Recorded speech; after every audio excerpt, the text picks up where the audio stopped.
Adequate notice of this meeting has been provided to the Co-Star, the official newspaper of the Borough of Belmar, and the Asbury Park Press on December 22nd, 2021, and notice of this meeting was posted on the bulletin board of the municipal building.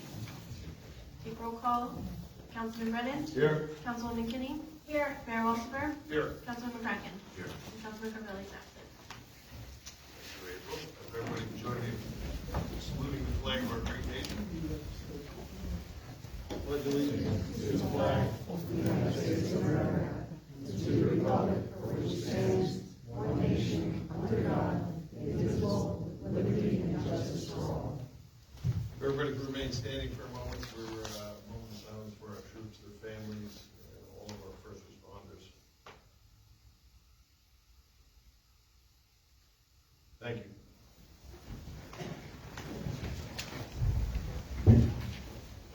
First up on the workshop, we have Barry to go.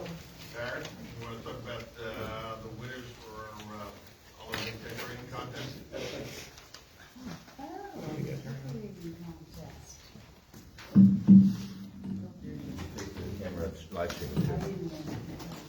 Thank you, Mr. Mayor, and members of the council.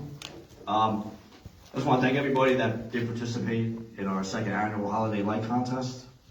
I also want to thank the businesses that donated gift cards this year.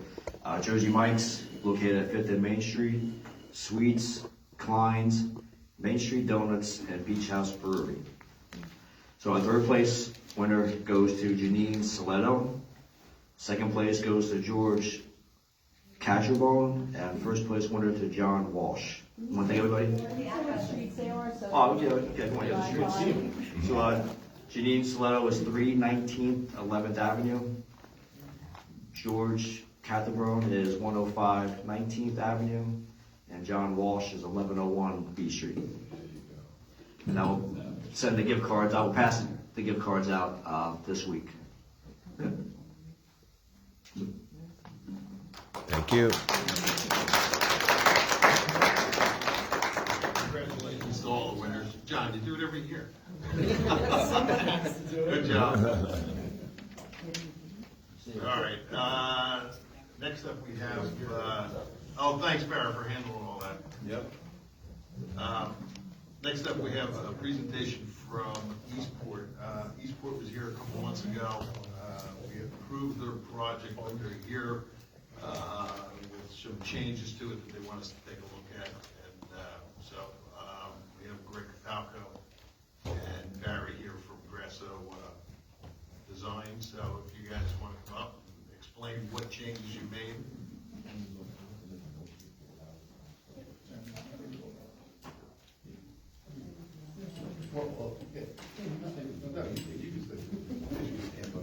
Just when it comes down to this resolution.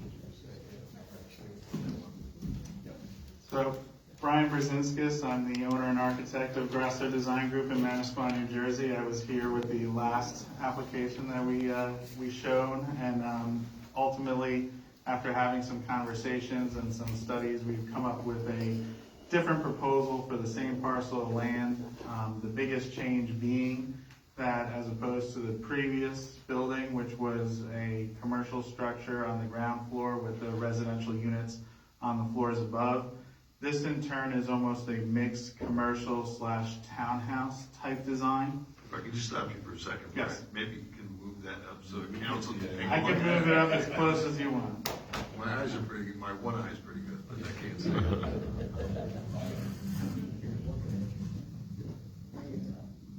Better? More? A little bit more. There we go. Now we can see. All right. There we go. So yeah, I mean, just for presentation purposes, I wanted to walk a little bit about the site so that you understand the concept of how traffic moves around the site and enters into the site. We have Main Street located on the bottom of this site plan. Here we're showing some parallel parking stalls that would be on Main Street. Then we have going down 6th Avenue along the side, a series of diagonal parking stalls.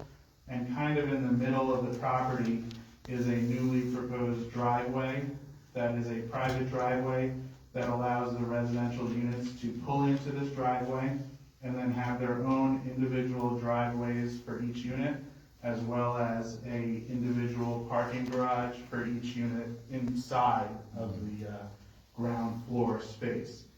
Along Main Street would be a series of retail spaces. Those are just right now set up and divided based upon where the townhouse lines are. Of course, you might have somebody who might occupy 1, 2, or 3 of those spaces, depending on their demand. But the idea is to have, when you come into the driveway, 7 residential units that are accessed on the one side with a mirror image of 7 residential units that are on the opposite side. And I'm going to explain a little bit in the floor plan as to how they're very similar in design, configuration, and amenity, but a little bit different just because of how they are connected on the property.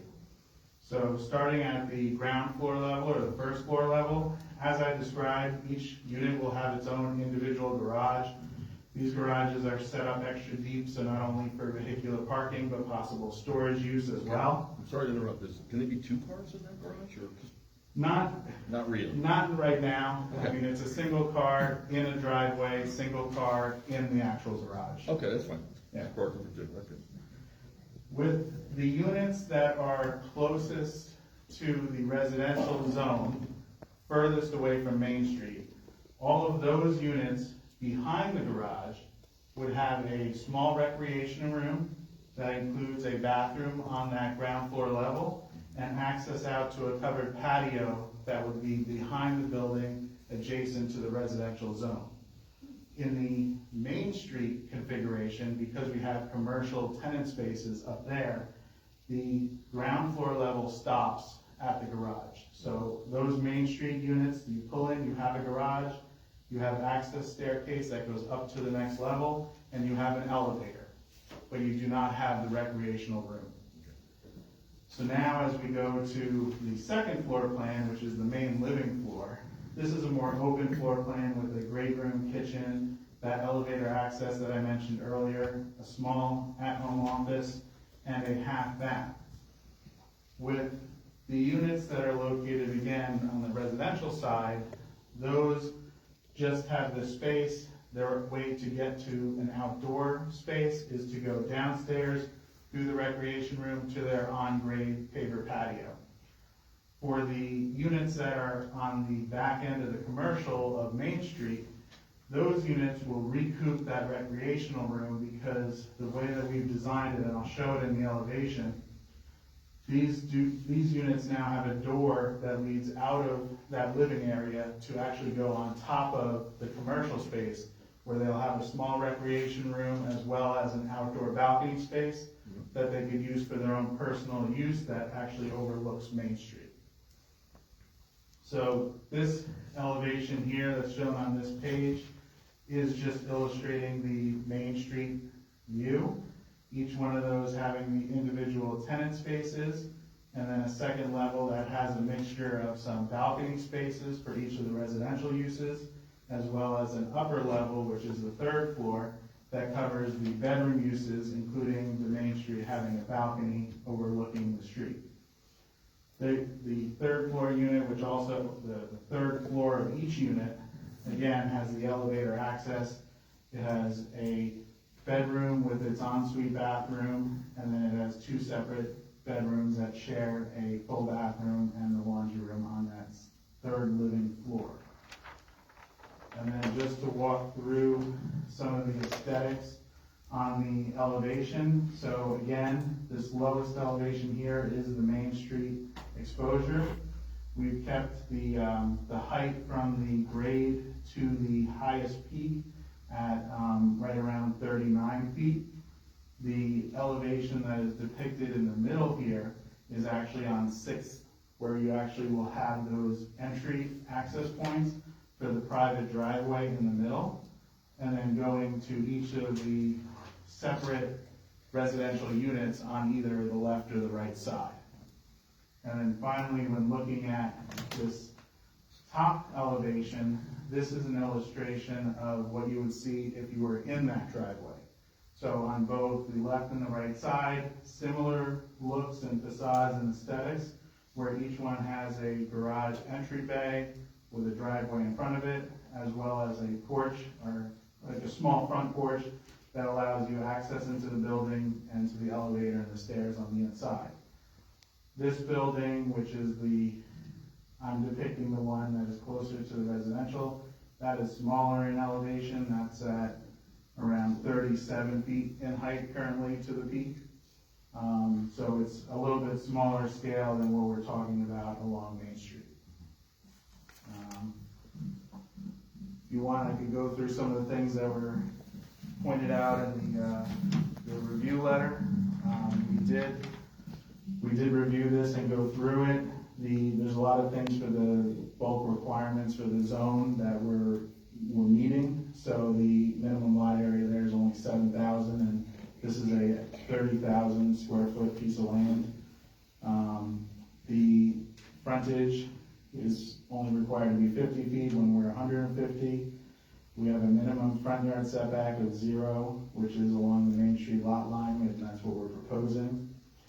We did have a rear yard setback requirement on the property of 10 feet, but we're actually exceeding that with 20 feet because we That's on acknowledge. the residential side? Yeah, we acknowledge it abuts a residential zone. Yep. Then we don't have a minimum side yard requirement, and our impervious coverage, which I believe we were talking earlier, might existing be 100%, where 80% is permitted, or that you could match the existing coverage. We actually figured a way to get it down to 74.7%, so that we're not as, we're more pervious than the existing site today. And then this is obviously a 3-story structure. So, a couple other items going through that letter real quick.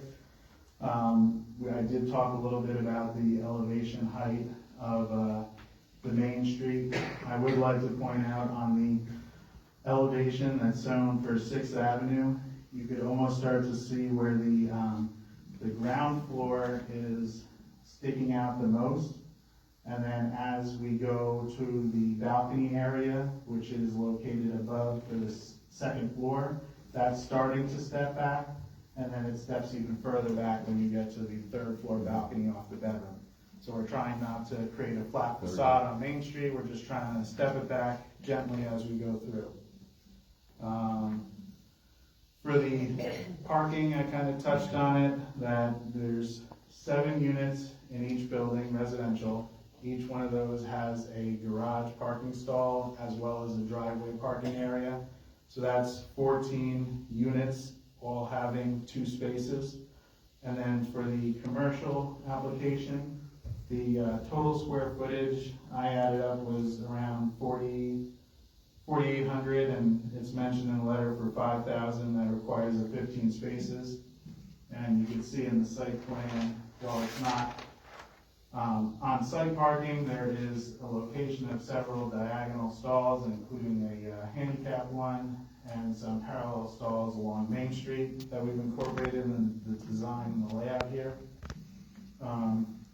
We also have an area in the private driveway for trash and recycling, so that can easily be a truck to drive in and to pick up. And then, yeah, so then the site, there's some questions about some of the dimensions. I don't have the dimensions from the engineer for exactly how these parking stalls are set up, but we could definitely provide that if it's necessary. How many, units was the original one compared to what the units are now? Seems like it's less here than what. Definitely less here. I don't remember. It's 8 less. 8 less. There you go. 8 less units. All right, anybody have any questions for Brian? I have a couple. Yeah, Go for it. All right. First off, it's a nice design. I really like the idea that it's a 20-foot setback back to the residences behind it. I like that. First question is, for those units on that side with their little backyard space, are you thinking of installing fencing, or is that gonna be up to the person who owns the unit? Between each unit or between? Between the units and the residences that are already existing there? Yeah, there's one resident that abuts on the east side, Mhm. and there currently there currently right now is either board on board, and it transitions into a 6-foot white vinyl fence, which I believe it was there when we purchased the property, but if it's in shabby shape, we plan on replacing that with the same or better grade fence. Very good. Next thing, I really like that it's less impervious than what's existing now. I noticed that you have that big open space in where the private drive, right? Which is open to the elements. I would encourage you to look into some kind of way to handle stormwater there and reduce your pervious coverage there. I mean, I don't know if pavers are practical, but something there to help reduce the storm. We're gonna have to deal with stormwater anyway, right? Right? That would be the question for the engineer, and Okay. I'll definitely pass along the information. All right, the thing that gives me concern is there's 3-bedroom units, and what's the parking requirement? Is it just 2 spaces for 3 bedrooms? So because this is in the redevelopment area, the parking requirement for any residential unit is 2 spaces. For any residential unit? Correct. Okay. Unless it's affordable, then there. All right, so then even with the 3 bedrooms, and one thing that, I mean, there's an office on the 2nd floor. I mean, I can see people trying to, I don't know how many people would buy units like this, but to use 4 bedrooms in one of these units, I don't know if that's a thing that's actually gonna happen, but it definitely occurred to me that could be that could be a problem, you know? But I really do like the Just to put it on the record real quick, that's Christine Bell from Hawkins firm, so. Mm-hmm, the same, right, because it's all required, so. I can be concerned, but you're meeting the requirements, so. Right. Okay. That's it. Anyone else? Jim? Okay, could you just explain one more time the trash management plan? Okay, so what I know, because this, for the engineer's drawing, we're showing a trash and recycling enclosure that is at the far end of the private driveway. So this would obviously be used for all the residences in order to be able to put stuff into the space and then utilizing the private drive for pickup. Thank you. No problem.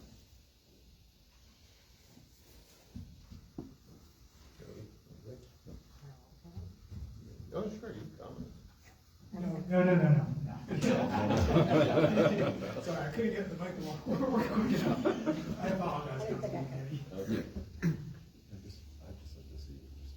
Yeah, Christine, maybe you could enlighten us on, does this fit the Seaport redevelopment? Sure, so, we reviewed, their application, and I believe it does, fit in the Seaport Village redevelopment area, and with the overall goals of that plan, just kind of to give you some context and background. So they're proposing, as described, a mixed-use building, commercial space on the front floor, townhomes above and behind that, and then just behind that. Residential dwelling units are permitted on the 2nd floor or above, fronting on Main Street, and residential dwelling units are permitted on all levels greater than 50 feet away from Main Street and within 100 feet of adjacent residential zones. So their all-level residential is greater than 50 feet away from Main Street. So it meets all those requirements. As Brian went through quickly, they meet all of the bulk standards. We did, express in our review of their concept plan some concerns just about where the commercial parking was going to be, but it sounds like they've addressed that, and that's something that I think, could be worked out in the redevelopers agreement, whether the on-street spaces are dedicated just for them, or how that works out to meet their commercial parking requirements. But I think overall, it's an attractive project. It fits with the theme of the redevelopment area. It provides a nice continuity of architectural design with the project next to it, which was recently completed, and it meets the requirements of the redevelopment area. Okay, thank you. Any questions for Christine? That's what I did there. All right, thank you, guys. Thank you, Christine. Yeah.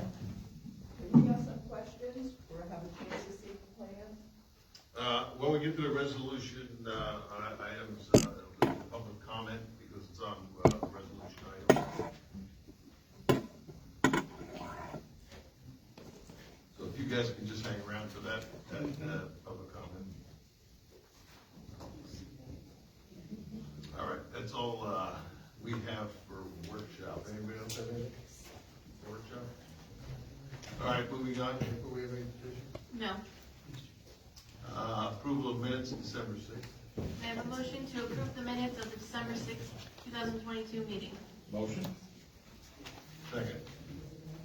Councilman Brennan? Yes. Councilman McKinney? Yes. Mayor Rossenberg? Yes. Councilman McCracken? Yes. Reports of council.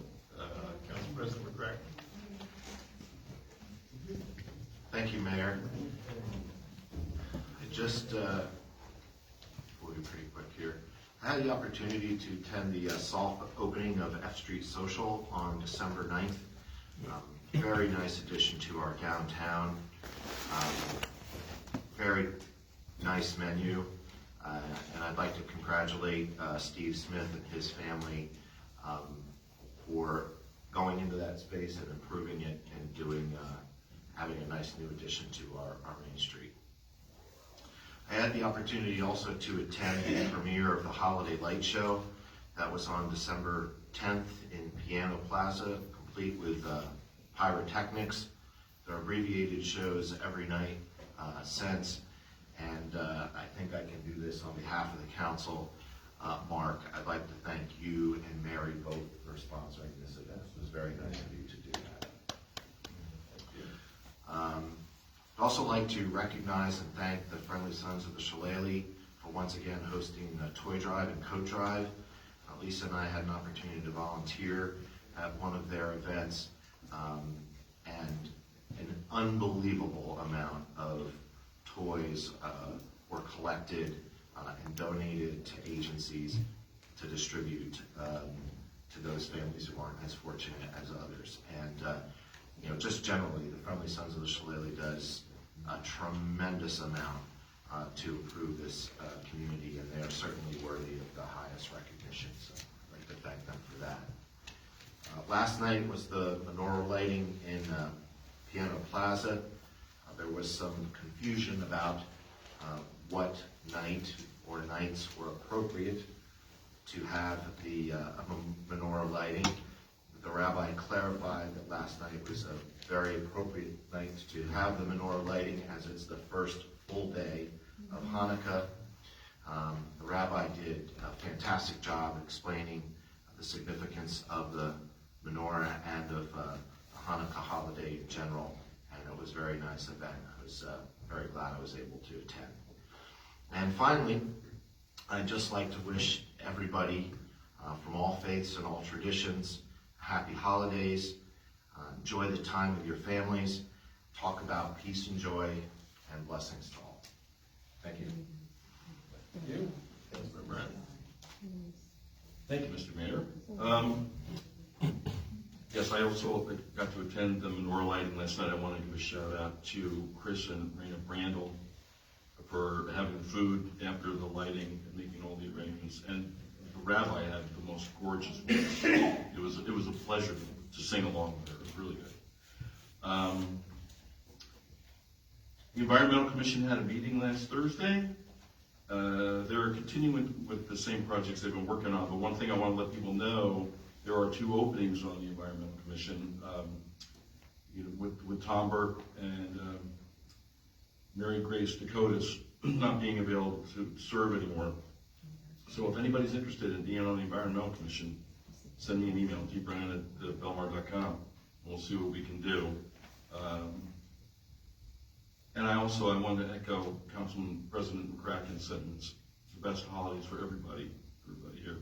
The holidays can be a tough time. I've been telling people, I go back and forth between I love the holidays and bah humbug, and back and forth. But it's it's a wonderful time of the year, and I wish you all the best with friends and family. And that's the end of my report. Thank you. Thank you. Councilwoman Keane? Thank you, Mayor.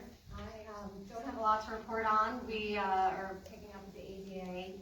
Next committee meeting will be in January, and everything's moving along with all the programs in recreation. Barry announced tonight the winner. Congratulations, John Walsh, on winning the holiday lights on your home, first place winner. And all the kids are off from school starting Friday for the week for a holiday break. So that is really all I have, and I'd like to wish everybody a very Merry Christmas, Happy Holidays to all, Happy New Year, and healthy and safe New Year, and we'll see you next year. Oh yeah, that's right. One more meeting. 29th. And then I'll see you next year.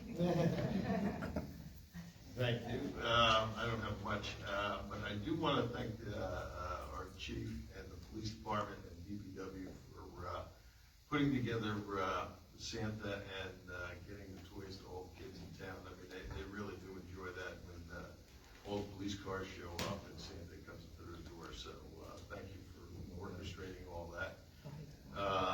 As always, DPW is doing a great job keeping our lights lit for the holidays, and I know we have a lot of them, so thank you for doing that. And that's basically all I have. I just want to wish everybody Merry Christmas, Happy Hanukkah, and enjoy the holiday season. All right, so we're going to have a public session on any of the resolution items. Linda, this is your time to ask questions if you'd like to come up.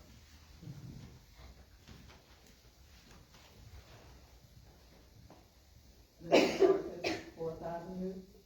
Your presentation is really important.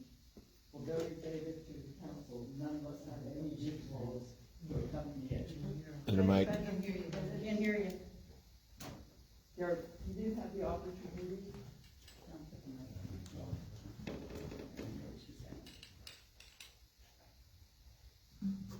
Sorry about that. So, your project is very important to our community. We loved what you presented the first time.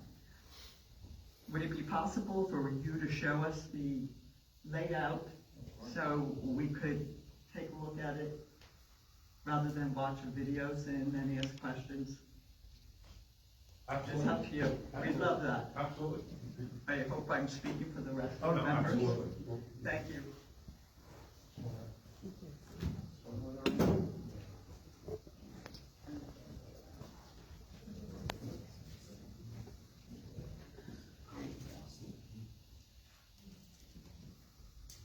Yeah, if anybody would like to move it closer so they can see it.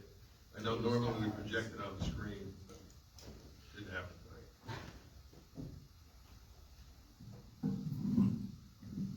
All right, here we go again. So, again, I'll try to be brief and try to summarize a lot of the talking points, but ultimately, what we're illustrating here is the site development plan for the parcel of land that's located on Main Street and 6th. As I mentioned to all, there is a series of parallel parking stalls located on Main Street, as well as a commercial retail space going along the sidewalk of Main Street.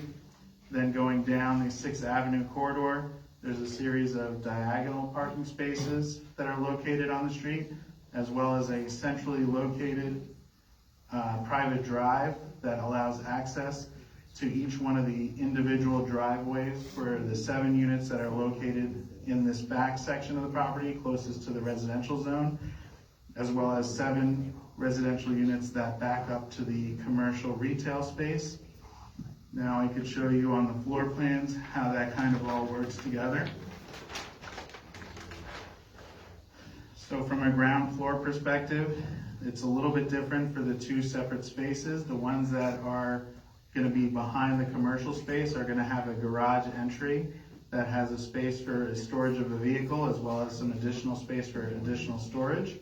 And then only the units that are located closest to the residential zone have this recreation room that spills out to a covered patio in the back. In the units that are on the back side of the commercial space, this recreation room doesn't exist because this is the location of the commercial retail space, and instead we transposed it to an area up above on the second level, which is the main living floor. So on the main living floor, it's an open floor plan. There is a small home office and a half bath, elevator access, as well as on just the Main Street side units, access out to what will be a recreation room in the space, as well as an outdoor balcony for, outdoor dining or whatever they might want to do right along the Main Street corridor. And then finally, going up, there is a third floor, which includes the bedroom with a ensuite bathroom, as well as 2 additional bedrooms that share 1 full bathroom. And then just to give you a little bit more intel on the elevations and how they kind of orient the building. This is that Main Street elevation that I was talking about earlier with the ground floor commercial retail. On the upper level, you start to see these balconies and outdoor space that each of the residential units will have, as well as a set of balconies coming out of the upper level bedrooms. On the side elevation, which is the 6th Avenue elevation, here you see the centralized private inlet for going to each of the individual driveways on either side. These 2 buildings face each other. This is the elevation of these buildings as they mirror image each other with the private driveway to the private garage, as well as a private porch entry for each one of the residential units. And then just along the Main Street, one thing to point out is the retail is closest to the sidewalk line, while the rest of the building, when we start introducing the balconies, starts to step back so that it doesn't have a full front facade going vertically right along Main Street. Quick rundown. Beautiful design. Thank you. And great that it meets all the. We try. What do you envision being your commercial clients? We have actually been in negotiation with a couple of people at this point in time. I'm not at liberty to tell, but it's going to be something different and exciting for the borough. Are we entertaining one of the existing corner people to take Look, the it actually depends. Again, one of the things that and my partner Brett and his wife Laurie, they're in Florida, so I'm here alone. It's me night, but one of the things that we thought about with this project is that we wanted condominium townhouse type buildings. We didn't want to put in apartments and flats. And that's one of the reasons that we changed from our 22 unit building, which would have had even more traffic, and it just wouldn't have given the potential purchasers, bang for their buck that this will do, because these are going to be somewhere in the area of about 2,000 square foot homes. And as far as the commercial tenants down below, we don't envision more than 2 tenants. And it's, yes, it's a good possibility that we may want to put in, yes, if we can find Andy's retiring, so if we have a solid tenant that would like to keep Acropolis going, we would find a spot for them.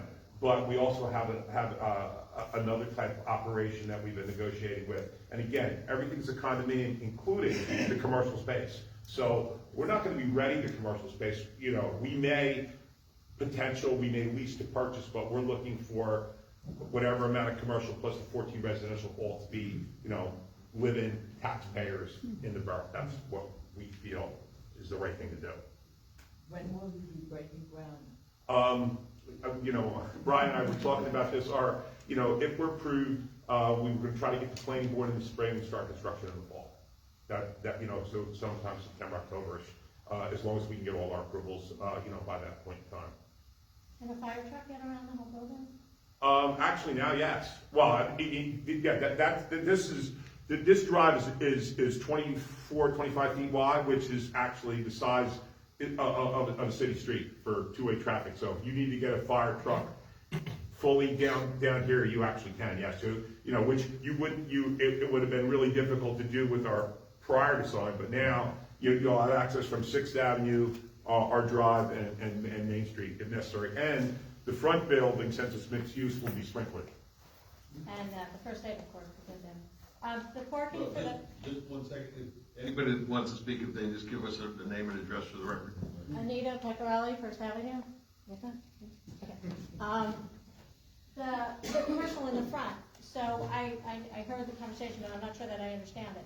The parking, are you leaving the parking in the front for the commercial businesses so that people who want to use their business have a place to park?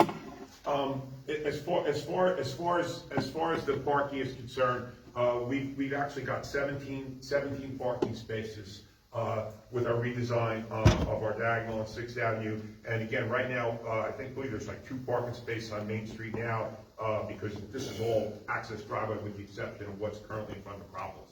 So, what we envision is that, again, from 8 a.m. or 7 a.m. till 6 p.m., 7 p.m., we envision this fully commercial at nighttime, whoever. And even during the day, it actually creates, this switch to diagonal creates a lot more spaces, so even the people, the parents pick up their kids over at the grammar school will be able to, pull in, park, and, right now they're using our lot, which we've been letting them use for years, thus even give that there.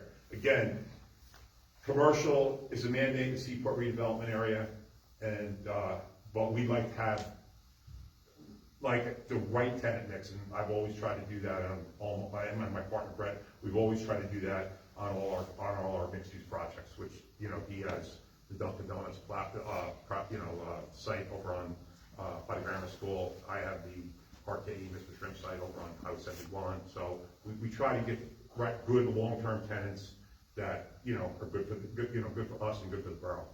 Yeah, I just want to make sure they have parking if they're going to buy a place and pay taxes to those stations, parking for their customers. One last question. Jersey Mike's on the opposite corner is very, very tight to the corner, that building. And I don't know setbacks or anything like that, but that is so tight to the corner. Are you that tight, or how does that work? Brian can tell you, but coming up to the parking spaces, I believe that we're over 20, almost 20 feet from the building to the edge of the sidewalk there, which is the back of the space. Yeah, I don't know what any of that means. I just know that Jersey Mike's, that the building came out so far. They allowed the building to come out so far to that corner. I don't even know if a wheelchair can get around on that sidewalk there. Well, the wheelchairs would definitely be able will definitely be able to make the sidewalk. The other thing too is that the 5th Avenue corner is tough because you're making that easterly turn, and again, you got the people backing up into the flow here. The good thing about this is that all the diagonal is facing west, and again, you don't have that constant turning onto, especially heading to the beachfront line. You don't have that. This actually lays out, we've already spoke to our traffic people. This actually lays out far better. And again, currently right now, the actual, when you look at the spaces, I know it's difficult to design here, but the edge of this space is pretty much where the parallel spaces end currently right now on 6th Avenue. Yeah, my concern would be for the school though, because I know like Belmar Elementary, just at drop off and pickup, it's chaos, so now you have another school here, and now your building's out to the corner, so all of their views are gone, because you used to have the parking lot there, and everybody used to be able to see across, going, so you're gonna have all these people coming and going and coming, and I don't wanna make any, I hope not to make any mistakes for all those school children and their parents and gyms. I think they walk across the street for gym, and they use our building and stuff. So I just want to make sure that you thought of all that and set it all back far enough and, consider that when you go into that. Because, sure, there's enough spots for the people that are going to live there, but, the children that have to go to school there, in and out every day, that's a lot to consider. Well, again, we had a lot of that in mind when we put this together. Okay, I hope so. Thank you. You're welcome. Anybody else? I'm Robert Forte, 114 8th Avenue. Is that alley that goes to parking entrance, to the parking spots, is that ingress and egress, that right in the middle? Is that a one-way design where you have to go in and out of that? Well, it's a full street, it's 25 feet wide, Okay, that's not covered then, that would be open? yes. Now, my concern, the reason I'm asking is my concern is, if it's only one way in and one way out, you have to have provision for snow removal. And that can't just be a plow. We understand it, and again, we, my partner and I, Brett, we actually built Westport over on Highway 71 to 55 and over community. And again, you have the same thing over there, except you have roads going in multiple directions. And, when, in the first few years before the condo association was actually totally sold out, Brett and I actually did the snow removal ourselves. He had a front end loader, and of course I had a plow. Over here, and again, now that we don't anymore, I believe their condo association hires someone with either a Bobcat or that. So it's yes, you can't. However, you can, believe it or not, with the plow. His plaza on the corner of 18th and F Street, or 18th and Main. It's a really tight lot with turnarounds there. Unless you're getting 2 feet of snow, there's enough room to actually move it. Okay, where if you're good with the plow, you can. But yeah, odds are once the condo association takes over, you're going to get a full-time landscaper that's going to have a Bobcat. Good. Anyone else? Thank you. Thank you. Thank you. Anybody else on any other resolution items? Can I have a motion to close the public session? Motion moved. All in favor? Can I have a motion to amend the consent agenda to remove resolution 2022-233? So moved. Second. All in favor? Aye. Can I have a motion to, can we have a motion to approve the consent agenda as amended? So moved. Second.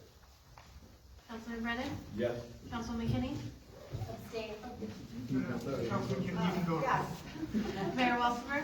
Yes. Councilman McCracken? Yes. And then, can I have a motion to adopt resolution 2022-233? So moved. Second. Councilman Brennan? Yes. Councilman McKinney, you abstain? Mayor Walsinger? Yes. And Councilman McCracken? Yes.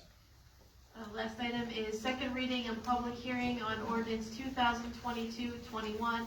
This is a bond ordinance reappropriating excess bond proceeds to finance the cost of various marina infrastructure improvements. This is open for public hearing. If anyone would like to comment on this ordinance, please step forward, state your name and address. Anita Pecorelli, First Avenue. Where does the where does this money come from?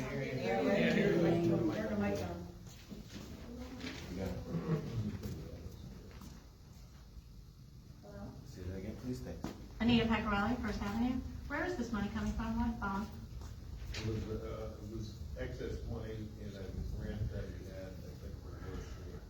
So, For what? I think it was for. Outfall pipe? What was it, 1 color? The asphalt pipe, so the Yeah. money that we tried to get so hard, now we didn't need. Is this on top of the $1.4 million that we found, you had that ordinance another time? Well, what happened was there was $1.4 million in there that we were gonna move over to do improvements in the marina. But, after the CFO looked at it, 600,000 of that money had to be designated still for the asphalt pipe. This is the excess money that we're moving over. So it's just this amount of money.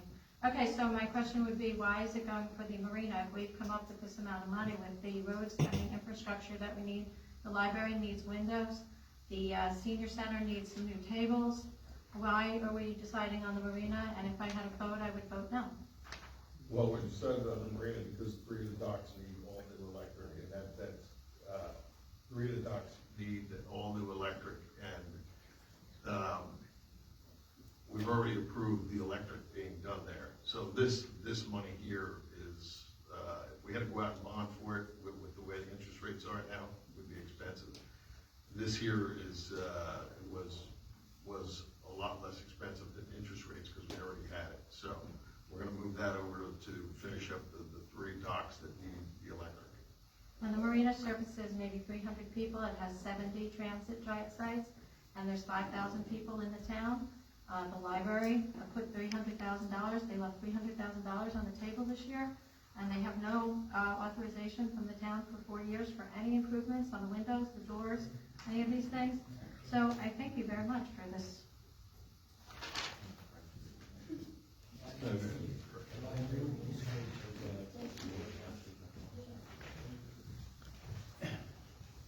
We have an engineer now looking at the library for the money that we have put aside in the capital expense. Are you listening? We have money put aside for a capital expense for the library. We have an architect working on it, so that's moving forward.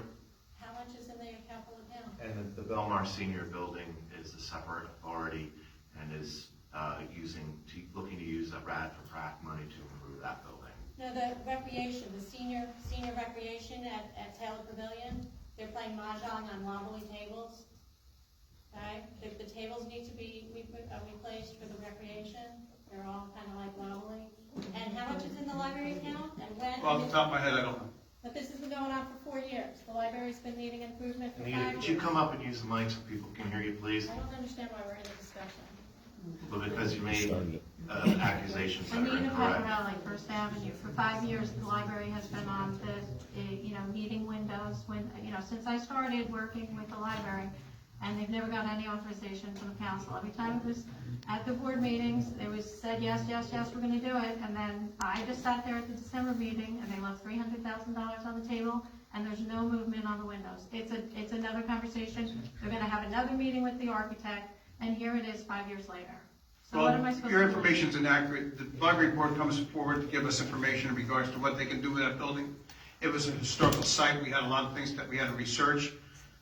For the historical site, we got all our improvements. Mr. Young did an amazing job getting everything together, getting the architect and the engineers down there to look at the facade, to look at the windows. We have an architect drawing it up, an engineer working on it. The money has been set aside in the capital expense, and we're moving forward with that capital expense.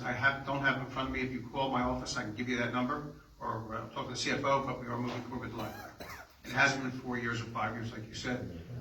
So I appreciate your comments. I'm talking about the tables at the recreation for mahjong. Nobody told us about any tables and chairs being wobbly, but we'll take a look at it with recreation. Councilman Burns. Thank you, Mr. Mayor. I want to make clear, I understand that you're concerned about these expenses, and they're definitely something we have to look at. But as a member of the Harbor Commission, I can tell you, I've been serving on the Harbor Commission for more than 9 years now, and more than 8 years, sorry. And the marina, although you say it only services a small number of people, that marina actually services the entire town. All the excess revenues from the marina, besides operating and capital expenses, go directly into our general fund, and that's what helps keep property taxes down. All of us have seen the difference in the marina since all the work has been done, and now our slips we're basically full, and we have a waiting list, and that's the first time I've seen that. But if we don't maintain the quality of the services we supply to the people who are willing to rent those slips, then we're not going to see that anymore, and we're basically going to be shorting the town and leaving them on the cold. This work that we are bonding to do, this electric work, that's needed to be done for the entire time I've been serving on the Harbor Commission, but we haven't had the money. Now we have the money and we should do it, and once we do it, we won't have to do it again for quite a while, and we can keep on bringing in the revenues that we're getting from that marina, which is nothing to me but a success story. Thank you.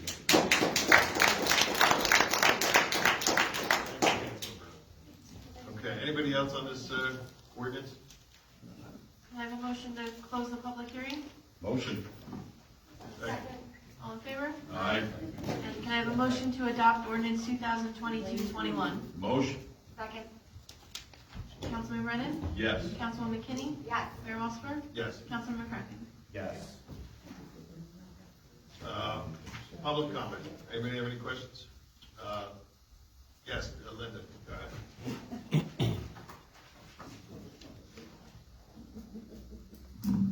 Linda Sharkus, 404th.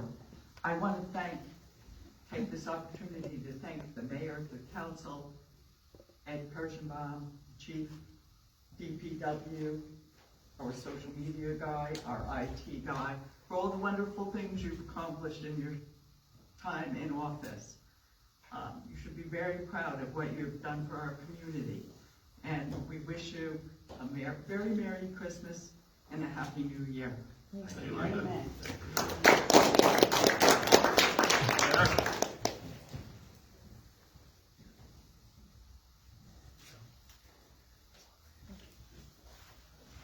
Claire Hayner, 18th and B. Quick question on the recycling. That's moving from Mondays to Thursdays now? Okay, totally understand, cost beneficial, all that. Prior to it, the town taking it over and switching to Mondays, which I had recommended, because of all the group rentals and all the recycling that sat on the side of the streets forever and ever. The town used to offer the renters, the owners, I should say, for, I don't know how much it was, $150, whatever it was, that the town would pick it up on a Monday from the group rentals. Is that possibly gonna continue to happen? Yes, we're gonna leave that in the hands of our DPW superintendent to work all that out, because we won't be here, but he's gonna be working So there. that's still be on the table, so the streets will be clean from the group rentals? It's something that we're gonna discuss, yes. And also, we met with today about that, code enforcement also will be dealing with all the landlords, in regards to the group rentals to work something out, so there's gonna be a plan in place. Okay, if not, we're gonna make a ton of money, because it's all gonna be sitting on the side of the streets, so that's fantastic news. I know it got my neighbor calmed down. So. And after all the years of working in corporate, and we were forced to say Happy Holidays, I want to say Merry Christmas, Happy Hanukkah, Happy Kwanzaa, and Happy everything else that you celebrate. Thank you. Yes, Mary. Noreen Dean, 106 16th Avenue. I'd like to take the time to thank everyone that's sitting up there, including the people that work in town, the people that work for the town, and all the people in the audience. We have a wonderful town, we really do. And I consider it like a little neighborhood in a big city. I've been here over 40 years. I live on the first block of 16th Avenue, which has dramatically changed and improved. From group rentals, crazy, they used to call it the ghetto, blah, blah, blah. There's been so many improvement, and wonderful people have moved in because we've been allowed to improve our area. And I think each one of you should take a bow. Thank you very much. Thank you. Yes, Kevin.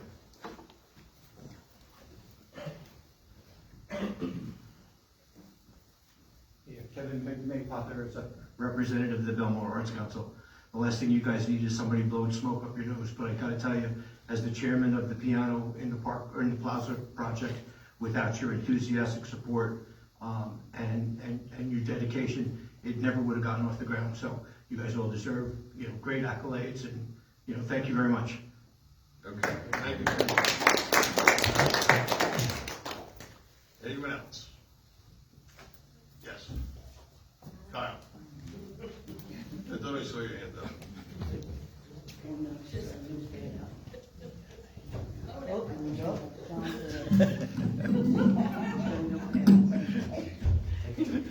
Fellow 14th Avenue, Belmar. Well, thank you again. Everybody is saying thank you, but I deeply thank you all for everything you've done the whole time you guys have been in office, and ladies in office, the accomplishments you've made. You pulled Belmar out of a debt that this town was literally falling apart. It was going down the tubes from our previous administration. You amazingly pulled this back up to a functionable and profitable town. And it's looking better every day. And I've been here for over 65 years. And I have seen a lot of changes in this town. Excuse me, and a lot of improvements. Maybe we don't always agree on everything, but everything is going in the right direction. And I don't think people realize how much time and I mean time, your own time, that all of you spend, police department, borough, municipality, lawyers, everybody that is involved in this town to keep it going in the direction it's in. You can't even get paid for the amount of hours that you all put in, because you put in so much of your own personal time to get things done. And I think you need to pat yourselves all on the back for that, because there's many of things that you guys have accomplished that were never done, never thought about. And Mayor, I'm just highly impressed of all the grants that you've gotten us. The previous administration just put us into high debts. You're the one that helped us get out of debts. You gave us, you went out of your way on your own time to apply for grants and funds that we were owed. You got our street turned into a one-way, which is a safety hazard, and that was taken care of. It's a permanent one-way. The townhouses on 14th Avenue and 71, as Greg was involved with that, it has improved the neighborhood tremendously. It's quiet. There's 55 and older that are there. It has improved that area. The buildings and the condos on 10th Avenue and Railroad, that's a 4-story building, by the way, in case you didn't know that. Flames Restaurant is 3.5 stories tall. Stay Gold is 3.5 stories tall. And the brewery is 3.5 stories tall. Just wanted to remind you that of the height of all these buildings. I don't see a problem with it. So I don't know why everybody's having such a problem with other buildings that are going up, because they're improvements in town. Like I said, I've been here for over 65 years. I've seen different changes. I've seen improvements. The town has always had a parking problem. Belmar is a resort town. It's a great place to come. It's an excellent place to live. And things don't happen overnight. People have to be patient and understand that the improvements are being made. They're being thought out. Things are being laid out. Things are discussed. They're weighing out the pros and the cons of everything, and they're doing what's best for the town. I have in my hands, right here, a copy of my own property tax bill. The 4 years that you have been in office, and you've all been up there, I have not gotten a property tax increase. Do you get that? I understand, and do you understand what I just said? Am I wrong? Property taxes did not go up. I'm hearing from everybody, oh, property taxes doubled. Property taxes have gone up. They didn't. County tax went up. District school tax went up. Municipal purpose tax went up. Health tax went up. County open space went up. And the municipal library fund, that went up. So if somebody's saying that the municipal library doesn't have any money, it's right here on all of our tax bills. We all put in for it. So I just want to say thank you again for everything you've done. And keep up the good work no matter what you all do after this. Thanks for getting us back up into a running town. And I hope the next administration does just as good of a job as you guys have done, because I would be happy to see that. So there's so much more I'd like to say, but I just can't. That's enough with my notes.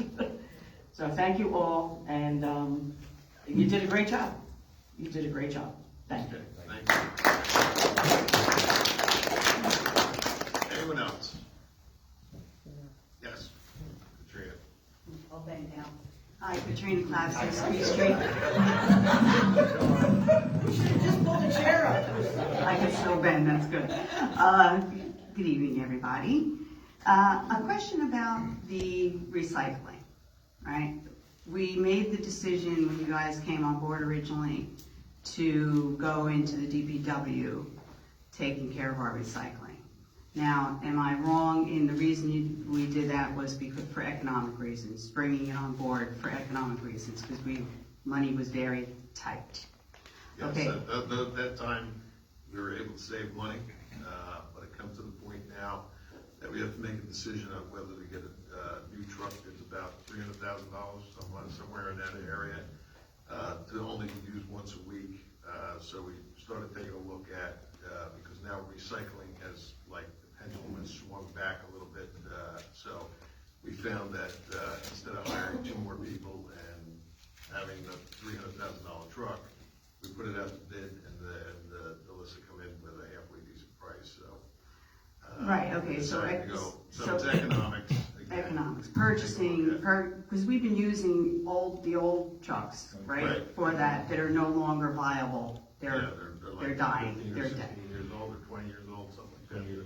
They're Right, they're- right. And this also frees up, correct me if I'm wrong, those DPWs that have been doing the garbage and recycling collection were not able to do other functions because a lot of time is spent, it takes a lot of time, doesn't it, to do the recycling route? I mean, Yeah, it takes all our employees all day. Right. So that's one full day of. One full day, right, okay, so between employees not being able to do other things in town, the cost of getting a new garbage truck that would be necessary, or one or two, or whatever would be needed, it's a more viable option for the economy of Belmar to go back to having someone else do our recycling. Is that a true statement? Okay. True statement. Thank you very much. Thank you. Thank you, Trina. Yes, Claire? It's my turn again. They make the microphone go low. Okay, well, I forgot something. Claire Hayner, 18th and Bay. With the recycling, are we gonna be limited to the size of the cans again? It's gonna be, Thank you. it's gonna be all the same policies for Delisa as were for the town. So if you just follow the same guidelines you've been following for us, it's gonna be the same procedure. So like right now, I have a blue can for garbage, okay, because it's too big for recycling. And the green can for trash, or for recycling, which should be my garbage. So they're not gonna take a 45, they want a 30 It's gonna can? be a 32-gallon can. The same can they use for us, you'll use for Delisa. Okay. I'll have to put mine on the other side, I'll make Tomos. Yes. Kyle? All right. You're on back. Howard Sella, 14th Avenue, Belmar. The townhouses, thank you again for getting, today, they were out there trimming the trees that go around that property. They were trimming all the tops down again so the trees don't hit the wires on my house. That's the only issue I have with the townhouse and the trees, is that the trees get taller and then they decide to swing in the wind and then they whack into the wires on my house. I just have a question. Tomorrow is a senior lunch, correct? Yes. What day is tomorrow? Tomorrow's Wednesday. Right? The Taylor Pavilion. I don't know if they're calling it a senior lunch, but it was a lunch, Barry sent out an email to all the people who attend recreation as a base. And then, it was limited to just 75 people. So I don't know if you're calling it a senior luncheon. It's a Christmas luncheon. That's all I know. I'm not sure, because I don't know anything about it. Four seniors and it's filled up. It was on Facebook, but it was only limited to 75 people. It's not town. So it's not all town. It's people who attended recreation. It was first come, first served, And they're full. and they're full.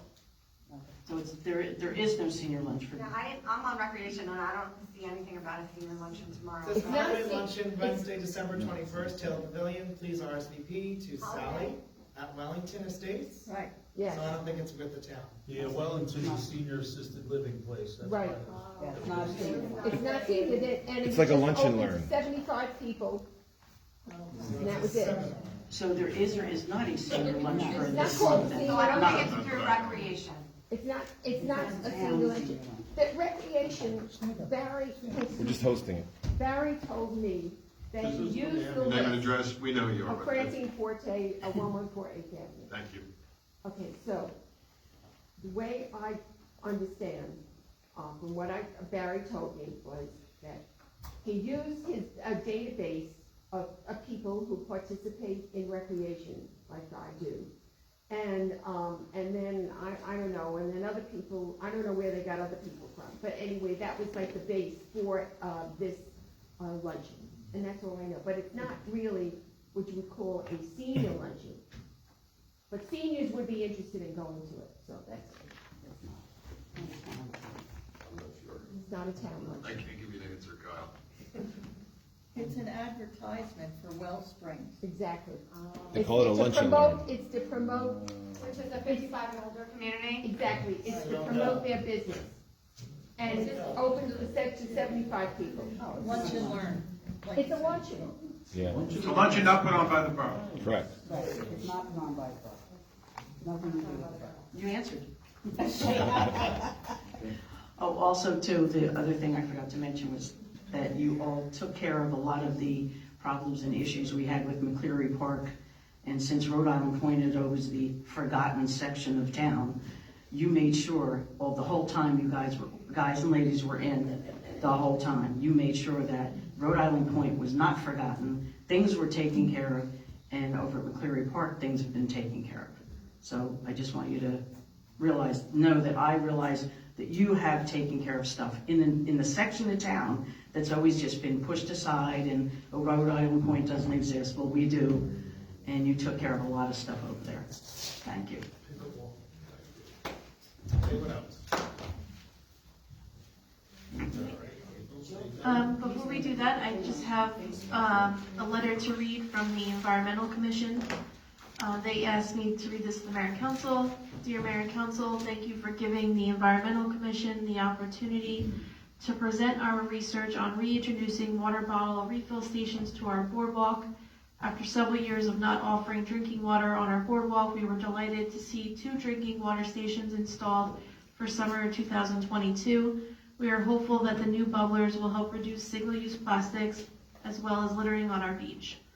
The research we presented at the December 7, 2021 council meeting demonstrated that the LK powder-coated models are rust-resistant and appropriate for saltwater environment. We also gladly informed the Mayor and Council that this purchase can be made from our beach utility budget. Our presentation included examples of powder-coated bubblers on Spring Lake, Bradley Beach, and Asbury Park boardwalks. Recently, Avon also installed a powder-coated water bottle refill station. We were surprised and disappointed that Belmar purchased stainless steel models which are not suggested in a saline environment. Since there had been complaints that Belmar's previous water fountains rusted, the BEC would like it on the record that these are not the models they recommended. We suspect these new units may require replacement sooner than the life cycle we expected with the powder-coated model. As environmentalists, we are conscientious about purchasing items with a long lifespan as to avoid them quickly ending up in a landfill. For these reasons, we felt it was important to bring this to your attention. We respectfully request that moving forward, this concern is taken into consideration. We ask that the Mayor and Council purchase an additional 4 powder-coated units so Belmar is offering fresh drinking water at a total of 6 beach entrances to expand this benefit to more beach goers.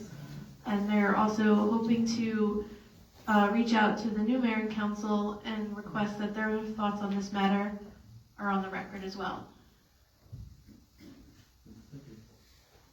Okay. Now can I have a motion to close the public session and adjourn the meeting? Motion. Second. All in favor? Aye. Thank you. Thank you, everyone, for coming out. Thank you.